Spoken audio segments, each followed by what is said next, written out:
El olor es lo primero que te ancla a la realidad cuando estás atrapado.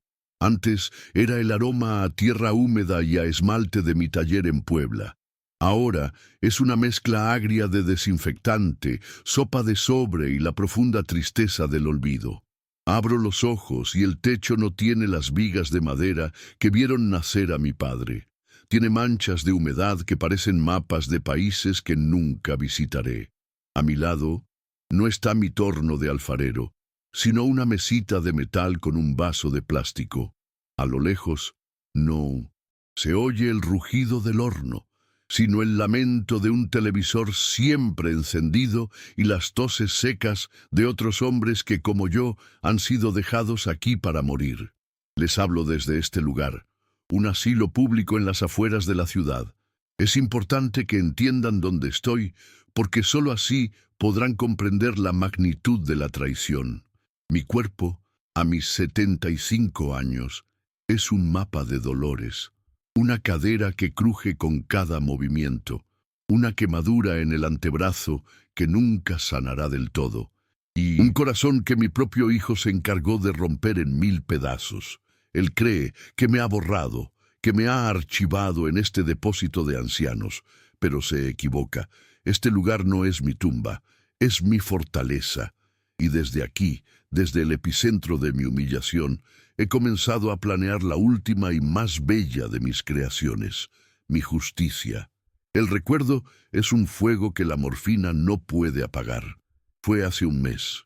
El aire en el taller estaba caliente, denso con el calor residual del gran horno de 200 ladrillos. Mi hijo, Javier, estaba allí. No el niño al que le enseñé a amasar el barro, sino un hombre demacrado por la ansiedad, con la sombra de su mujer, Camila, susurrándole veneno al oído. Sostenía unos documentos. «Es una oferta por el taller y la casa, papá», dijo, su voz desprovista de emoción. «Una cadena de tiendas de diseño. Pagan bien. Con esto, Camila y yo podemos pagar nuestras deudas y empezar de nuevo». «¿Empezar de nuevo sobre las cenizas de tus ancestros?», le respondí, mi voz temblando de ira. «Javier, este barro tiene la memoria de tu bisabuelo. Este horno ha cocido piezas que ahora están en museos. Esto no es un inmueble, es un santuario». Él se burló. «Son platos y jarrones viejos, papá. El futuro son los diseños minimalistas, la producción en masa. Tu arte ya no vende». Intentó quitarme las llaves del taller del bolsillo. Forcejeamos. En su desesperación me empujó. No fue un simple empujón, fue la fuerza de la codicia. Mi cuerpo, viejo y cansado, perdió el equilibrio. Caí hacia atrás. Mi cadera chocó contra el suelo de piedra con un sonido sordo y brutal, y mi antebrazo se estrelló contra la puerta aún caliente del horno. El dolor fue una explosión blanca, un grito ahogado. Lo último que vi fue su rostro, no de horror, sino de una fría resolución.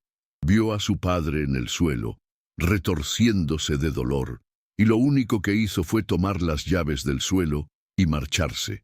Desperté en un hospital, la cadera rota, el brazo quemado. Pasé 2 semanas neblina de dolor y cirugía. Cuando finalmente me estabilicé, un asistente social me dijo que sería trasladado.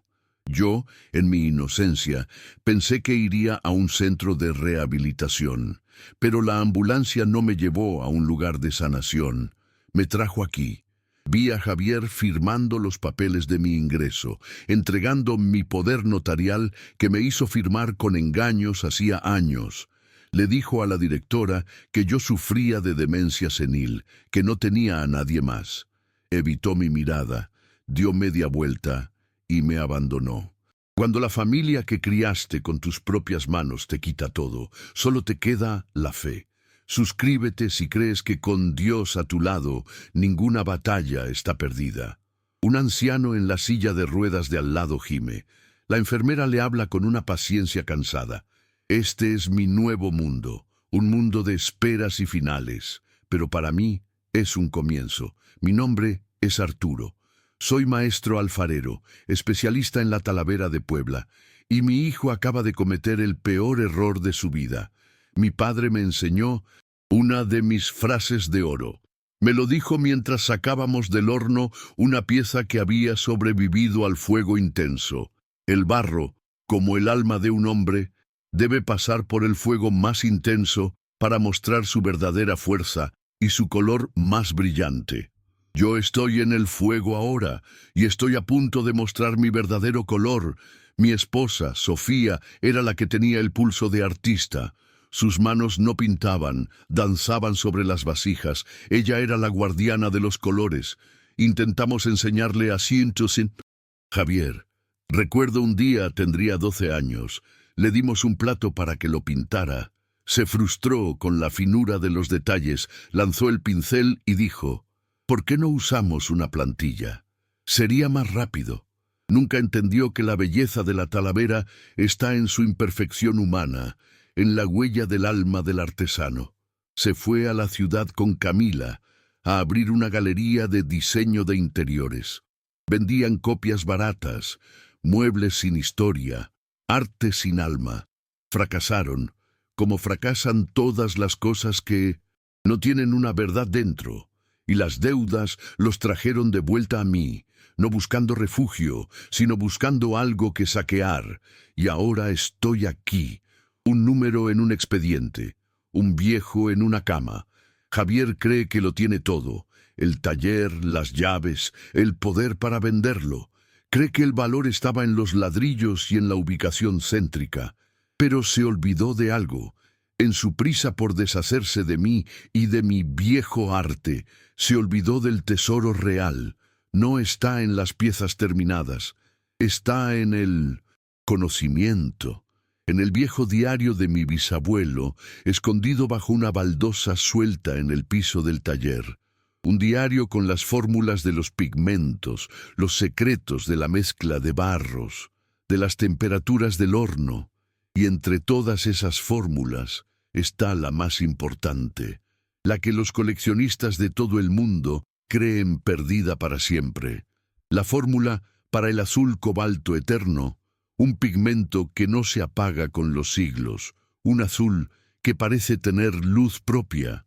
Javier vendió el cuerpo, pero yo sigo teniendo el alma, y desde este asilo, desde este pozo del olvido, voy a usar ese secreto para encender un fuego tan brillante que las cenizas de la ambición de mi hijo se esparcirán por todo México. Los días en este asilo se disuelven en una papilla gris y monótona. No hay mañanas ni tardes, solo el paso lento de las horas, marcado por el sonido de las pastillas en un vaso de plástico y el eco de los televisores en los pasillos. Mi mundo, que antes era un universo de texturas y colores, la aspereza del barro crudo, el brillo vítreo del esmalte, el azul profundo de mis pigmentos, ahora se ha reducido a la superficie rugosa de esta sábana y a las 4 paredes color beige que me aprisionan. La cadera rota me mantiene anclado a esta cama, pero la verdadera parálisis es la del alma. Estar rodeado de gente y, sin embargo, sentirse invisible. Es el castigo perfecto que mi hijo diseñó para mí. No la muerte, sino el olvido en vida. Los otros ancianos aquí tienen la mirada perdida. Sus historias, sus amores, sus batallas se han desvanecido, dejando solo cáscaras vacías. A veces me pregunto si ese es mi destino. Si el fuego de mi taller, el que me dio la vida y el que casi me la quita, se extinguirá en este lugar sin ventanas al pasado. Pero entonces toco la cicatriz de la quemadura en mi antebrazo, y el dolor me recuerda que sigo aquí, y que mi obra final aún no ha sido creada. Muchos pueden copiar un diseño, amigos míos, pero nadie puede copiar el alma. Y el alma de nuestro arte no está en el barro, sino en el secreto que el fuego protege. Esa es una de mis frases de oro, una que mi padre me repitió hasta el cansancio. Javier podía vender los ladrillos de mi taller, pero no podía vender su alma, porque nunca la entendió. Y ese es el pilar sobre el que construiré mi plan. El problema era mi aislamiento. ¿Cómo mover los hilos del mundo desde este rincón olvidado? No tengo teléfono. Mis cartas, si intentara escribir una, serían seguramente extraviadas por la administración, siguiendo las instrucciones de mi hijo de mantenerme incomunicado. Estaba solo, hasta que, un martes por la tarde, la esperanza entró en mi cuarto vestida con vaqueros y cargando una mochila llena de libros. Era una muchacha joven, tal vez de unos 20 años. Tenía el cabello negro y unos ojos grandes y curiosos que absorbían cada detalle de mi patética habitación. Se presentó como Ana, una estudiante de Historia del Arte de la Universidad de Puebla. «Disculpe la molestia. Maestro Arturo», dijo con una voz tímida pero decidida. «Estoy escribiendo mi tesis sobre las técnicas perdidas de la Talavera del siglo XVII. Su nombre, el de su familia, aparece en todos los textos antiguos. Fui a su taller, pero está cerrado, con un letrero de «Se vende». Preguntando por el barrio, una vecina me dijo que usted estaba aquí. Al principio desconfié. Podía ser una enviada de Javier, una periodista buscando una historia morbosa. La estudié en silencio, pero Una había en pasión su mirada genuina, un respeto que no había visto en años. Decidí ponerla a prueba. «La Talavera está muerta, niña», le dije con una voz áspera. «Ahora solo quedan imitaciones baratas. No hay nada que escribir». Ella no se inmutó. «No es cierto, maestro. La técnica sobrevive en piezas de museo y en las manos de artesanos como usted. He estudiado las fotografías de sus obras. El azul cobalto que usted usa, no es normal. Tiene una profundidad, una luz, como si estuviera vivo. Los libros lo llaman el azul cobalto eterno, pero dicen que la fórmula se perdió hace 200 años. Pero usted la conoce, ¿verdad?». Su pregunta me desarmó. No era una turista buscando un souvenir. Era una erudita que había visto el alma de mi trabajo. Vio el secreto que mi propio hijo ignoró. En ese momento tomé una decisión, un riesgo inmenso, pero el único camino que me quedaba. Le conté una parte de la verdad. Le hablé de la venta del taller, de cómo mi hijo, en su ignorancia, estaba a punto de dejar que demolieran un tesoro histórico. Le conté sobre el diario de mi bisabuelo, el secreto de ese azul y de muchos otros. Le susurré, acercándome un poco. Está en un viejo diario forrado en cuero. Está escrito en un código que mezcla el español antiguo con símbolos que solo un alfarero de mi familia podría entender. Ese libro es la verdadera alma del taller y está escondido bajo una baldosa suelta junto a la base del horno principal. Vi cómo sus ojos se abrían de par en par, comprendiendo la magnitud de lo que le estaba confiando.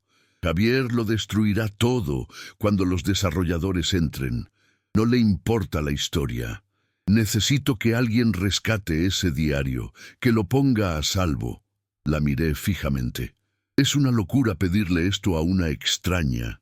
Es peligroso, pero en sus ojos veo el amor por la verdad.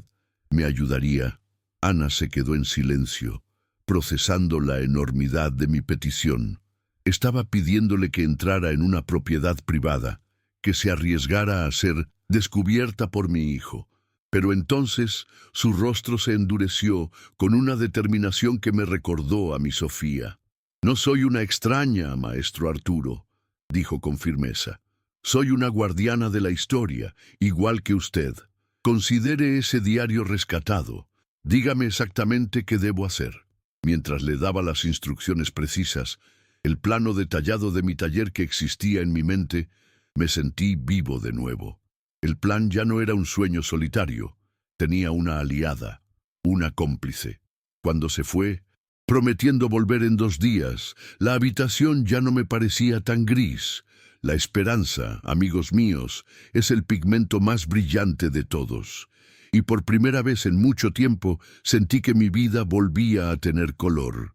Ahora solo me queda esperar Esperar que la valentía de una joven estudiante sea suficiente para recuperar la llave que abrirá todas las puertas de mi vengan, una llave forjada en conocimiento y sellada con la promesa de justicia, com certeza. A aliança foi forjada e a missão posta em marcha. Agora, a partir do silêncio de seu confinamento, Arturo viverá através da coragem de sua aliada, enquanto a arrogância de seu filho o cega para a tempestade que se aproxima. Aqui está a parte 3 da história de Arturo. História. Parte 3. Versão épica e expandida. Escrita en español conforme solicitado. Los 2 días que siguieron a la visita de Ana fueron las 48 horas más largas de mi vida. Cada crujido en el pasillo del asilo, cada portazo, cada voz desconocida me hacía sobresaltar. Mi mente prisionera en este cuerpo inútil galopaba sin control, imaginando todos los escenarios posibles. ¿Habría sido Ana descubierta? ¿La habría atrapado Javier? O peor, se habría arrepentido, abandonando a un viejo loco a su suerte. La fe que había depositado en ella era un hilo fino y tembloroso, la única conexión que me quedaba con el mundo, con la posibilidad de justicia. Mientras yo vivía esta tortura silenciosa, el mundo de mi hijo era una celebración. Una de las enfermeras, una mujer joven a la que le gustaban los chismes de sociedad, entró una mañana con una revista en la mano. «Mire, don Arturo», dijo, mostrándome una página. «Este es el taller de su familia, ¿verdad? Dice que lo vendieron por una fortuna para un nuevo complejo de diseño». En la foto, a todo color, estaban Javier y Camila, sonrientes, brindando con copas de champán frente a la fachada de mi taller. El titular decía: «El futuro del diseño poblano, la familia Vargas cede su espacio histórico a la modernidad». Sentí una náusea amarga. Mi hijo no solo me había robado y abandonado, ahora bailaba sobre mi tumba, vendiendo una narrativa de progreso y generosidad. «Sí», respondía la enfermera con la voz ahogada, «el futuro». Ella no notó la ironía, no vio que la modernidad de la que hablaba mi hijo era una pira funeraria para 4 generaciones de arte. Esa misma tarde, mientras yo miraba la foto de la revista con el corazón hecho pedazos, Ana estaba llevando a cabo su misión. Más tarde, cuando volvió a visitarme, me contó cada detalle, y yo, al escucharla, sentí que estaba allí con ella, viviendo cada segundo de peligro y de triunfo. No entró al taller por la fuerza. La astucia fue su única arma. Se presentó en la puerta, con sus credenciales de estudiante y una carpeta llena de papeles, justo cuando llegaban los primeros ingenieros de la constructora. Con una mezcla de autoridad y respeto, se dirigió al capataz. «Buenas tardes. Soy Ana de la Torre, del MINSINPIL, Instituto de Patrimonio Histórico de la Universidad. Entendemos que este edificio será demolido. La ley nos exige realizar un último catálogo de los elementos estructurales y artesanales de valor histórico antes de que procedan. Es solo un trámite». La mentira, dicha con la convicción de la verdad, funcionó. El capataz, un hombre más preocupado por los permisos y la burocracia que por la historia, la dejó pasar, dándole 1 hora antes de que su equipo comenzara a limpiar el interior. Limpiar. Esa era la palabra que usaban para destruir mi vida. Ana me describió el interior.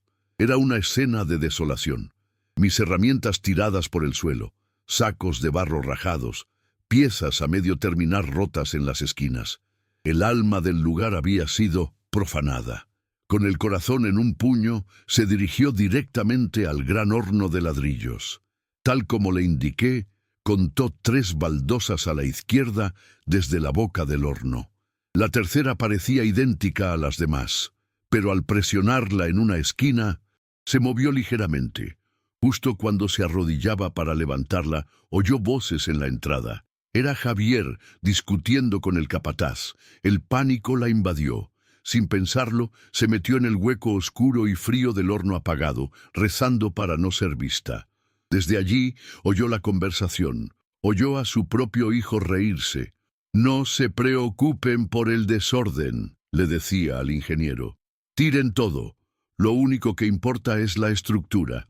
Cuanto antes derriben estas paredes viejas, antes podremos empezar a construir el futuro». Cada palabra fue una puñalada para mí, incluso al escucharlas de segunda mano. La historia, amigos míos, como el barro, puede ser enterrada y olvidada, pero siempre deja una marca, y un buen artesano sabe dónde cavar para encontrarla. Cuando finalmente se fueron, Ana salió de su escondite, cubierta de hollín, pero con el fuego de la misión ardiendo en sus ojos. Levantó la baldosa, y allí, envuelto en un paño de cuero viejo, estaba él, el diario de mi bisabuelo. Me lo trajo esa misma tarde.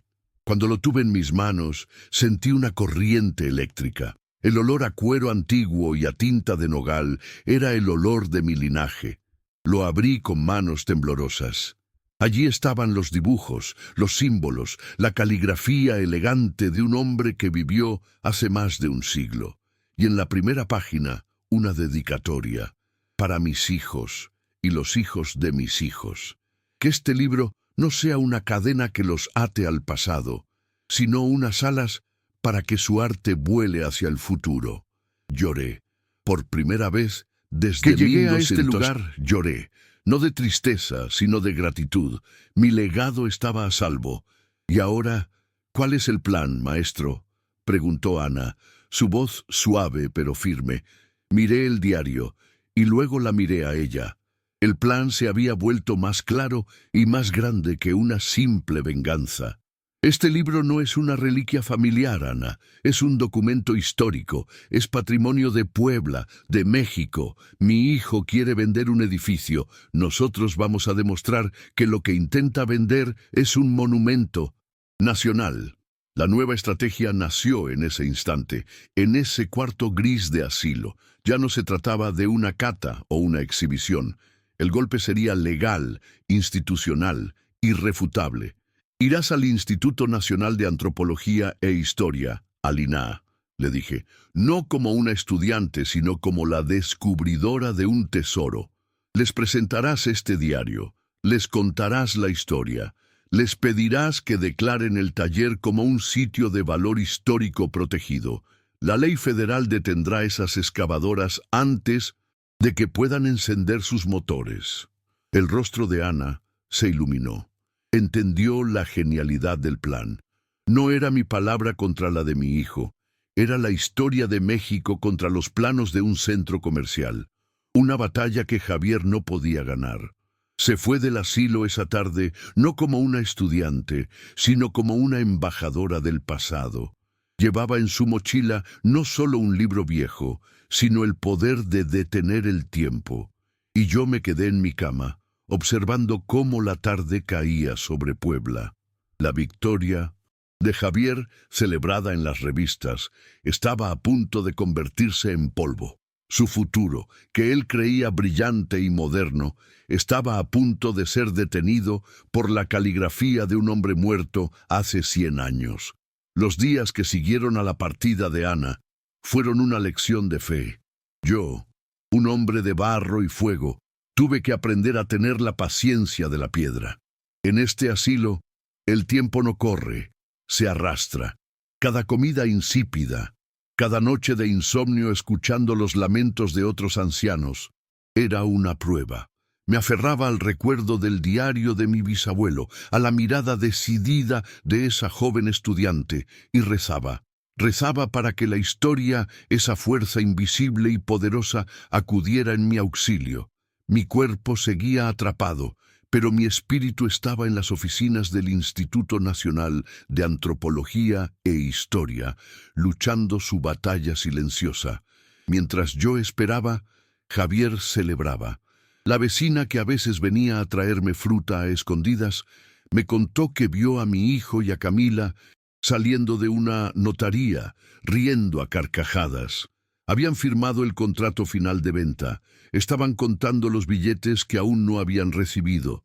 Vi en la sección de sociales de un periódico viejo una foto de ellos en una cena de gala.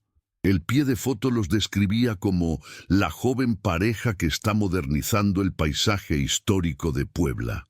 La ironía era tan amarga que me hizo sonreír. Estaban celebrando en el borde de un precipicio que no podían ver. Y entonces, el precipicio se abrió bajo sus pies. La noticia no me llegó por teléfono. La vi con mis propios ojos en el pequeño televisor que cuelga en el comedor común del asilo. Era el noticiero local. Un reportero hablaba desde la puerta de mi taller, y en la puerta, clavados sobre la madera, había 2 grandes sellos oficiales con el águila de México. «Clausurado por orden de Lina», decía el cintillo en la pantalla. El reportero explicaba que, gracias al descubrimiento de un códice artesanal de valor incalculable, la propiedad había sido declarada monumento histórico protegido por la Federación. Cualquier intento de venta, alteración o demolición quedaba suspendido indefinidamente y sería considerado un delito federal. Pude imaginar la escena. Pude ver a Javier y a los ingenieros llegando con sus máquinas, listos para derribar mi vida, y encontrándose con el muro infranqueable de la ley. Pude saborear su incredulidad, su pánico, su furia. La llamada de Ana, horas más tarde, me confirmó cada detalle. Me contó abogados de la constructora llamaron a Javier gritándole, acusándolo de haberles vendido una propiedad con vicios ocultos, amenazándolo con una demanda por daños y perjuicios que lo dejaría en la ruina por el resto de su vida. La confrontación final era inevitable, y yo sabía que vendría a mí, al origen de su desgracia. Llegó esa misma noche. La puerta de mi cuarto se abrió de golpe, sin pedir permiso. Era él, Javier, pero no era el hombre de negocios exitoso de las revistas. Era un animal, herido, con los ojos inyectados en sangre y el olor a alcohol en el aliento. Detrás de él Camila, su rostro una máscara de odio. «¿Qué hiciste?», siseó, acercándose a mi cama. «¿Qué clase de brujería es esta? Arruinaste todo, todo». Yo lo miré desde mi almohada y por primera vez en mucho tiempo no sentí miedo ni dolor.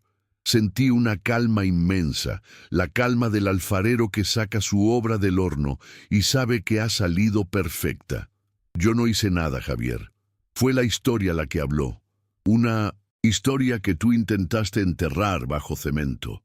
«¡Mentiroso!», gritó, y golpeó la mesita de metal a mi lado, haciendo que el vaso de agua cayera al suelo. «Siempre lo supiste. Me dejaste endeudarme hasta el cuello. Me dejaste sufrir, sabiendo que tenías este tesoro escondido. Lo hiciste a propósito para destruirme». Su acusación, tan llena de autocompasión, era la prueba final de su ceguera. Y entonces le dije la última verdad, la última de mis frases de oro. El verdadero valor de las cosas, hijo, no está en su precio de venta, está en la historia que cuentan y en las manos que las crearon. Yo te ofrecí mi herencia todos los días de tu vida. Te la ofrecí en cada lección que no quisiste aprender, en cada pieza que llamaste vieja, en cada historia de tu abuelo que no quisiste escuchar. Y todos los días la rechazaste porque no venía con una etiqueta de precio. El tesoro nunca estuvo escondido de ti. Tú eras el que no tenías los ojos para verlo. Se quedó sin palabras. La verdad simple y contundente lo desarmó. Camila, al ver que ya no había nada que saquear, que su socio era un fracasado total, simplemente dio media vuelta. «Esto se acabó, Javier. Arréglatela solo». Y se fue, abandonándolo en medio de la ruina que él mismo había creado. Javier se quedó allí, de pie, en medio de mi humilde cuarto de asilo. Un hombre que lo había apostado todo y lo había perdido todo, no por mala suerte, sino por su propia alma vacía. Se derrumbó en la silla donde antes se había sentado Ana. y sollozó. No eran lágrimas de arrepentimiento, eran las lágrimas de un niño al que le han quitado su juguete. Lo vi irse, arrastrando los pies, sin rumbo, un hombre hueco, y supe que mi venganza estaba completa. No porque él sufriera, sino porque la belleza y la historia habían ganado. La batalla había terminado, y ahora por fin comenzaba el trabajo de verdad, el de reconstruir. La noche en que Javier se fue de mi cuarto, llevándose consigo los fantasmas de nuestra familia, el silencio que quedó no fue de vacío, sino de paz. La guerra había terminado. La fiebre de la venganza que me había mantenido alerta se disipó, y en su lugar quedó una calma profunda, la calma del barro después de pasar por el fuego, cuando ya es fuerte y permanente. Mi cuerpo seguía roto en esta cama de asilo, pero por primera vez en mucho tiempo mi alma se sentía entera. La justicia había llegado, no como un castigo ruidoso, sino como la consecuencia silenciosa y natural de las acciones de mi hijo. Los días que siguieron fueron testigos de una transformación. La noticia de la intervención del INAH y de la historia detrás del taller de los Vargas se había convertido en una leyenda en Puebla. Ya no era el viejito de la habitación 7. Las enfermeras me hablaban con un nuevo respeto. Los otros residentes me miraban con una chispa de admiración. Recibí cartas de extraños, de otros artesanos, de gente conmovida por mi historia. Y un día, la puerta de mi cuarto se abrió, y no era una enfermera. Era Ana, acompañada por un hombre de traje que se presentó como el director del INAH en Puebla. «Maestro Arturo», dijo el hombre con una voz solemne, «hemos venido a liberarlo. Su taller es ahora oficialmente un monumento histórico de la nación, y usted es su guardián. Su lugar ya no es aquí». Salir de ese asilo no fue como salir de una prisión de ladrillos, sino como despertar de una pesadilla. El sol en mi rostro, el aire fresco de mi Puebla, los colores vivos de la ciudad. Todo se sentía nuevo, renacido. Mi recuperación fue larga y dolorosa. La cadera nunca volvería a ser la misma, y caminaría con un bastón por el resto de mis días. La quemadura en mi brazo es una cicatriz permanente, pero cada paso doloroso que daba en la terapia era un paso lejos de la víctima que fui y un paso más cerca del maestro que estaba destinado a ser. Con la ayuda de Ana, que se convirtió en una hija para mí, y con el apoyo de Lina y las donaciones que llegaron de todas partes del mundo, el plan final tomó forma. Mi taller, ahora protegido por la ley, no volvería a ser un negocio familiar privado. Se convertiría en algo más grande. Fundamos la Escuela Taller de Talavera Arturo Vargas. Restauramos el edificio, no para modernizarlo, sino para devolverle su gloria original. El gran horno de ladrillos volvió a rugir. Y abrimos las puertas, no a los turistas, sino a los jóvenes de Puebla y de todo México, que tuvieran el talento en sus manos, pero no los recursos en sus bolsillos. Una escuela gratuita, dedicada a preservar el arte de la verdadera Talavera. Y el secreto más grande de todos, el diario de mi bisabuelo, el alma de mi familia, ya no está escondido bajo una baldosa. Hice una copia fiel, que ahora descansa en el Museo Nacional de Antropología. Pero el conocimiento que contiene ya no está prisionero en el papel. Ahora vive y respira en las manos de mis estudiantes. Les enseño la fórmula del azul cobalto eterno, no como una receta, sino como un poema sagrado.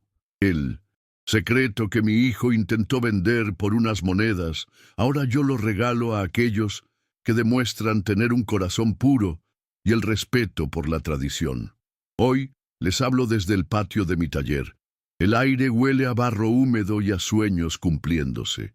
Estoy sentado junto a mi torno y aunque necesito ayuda para llegar hasta él, mis manos aún recuerdan el lenguaje de la arcilla. A mi alrededor, el taller está lleno del sonido de las risas y la concentración de una docena de jóvenes aprendices. Veo a Ana, ahora directora de la fundación, explicando a un grupo de visitantes la historia de un jarrón, y en sus ojos veo la misma pasión que vi el primer día que entró en mi cuarto de asilo.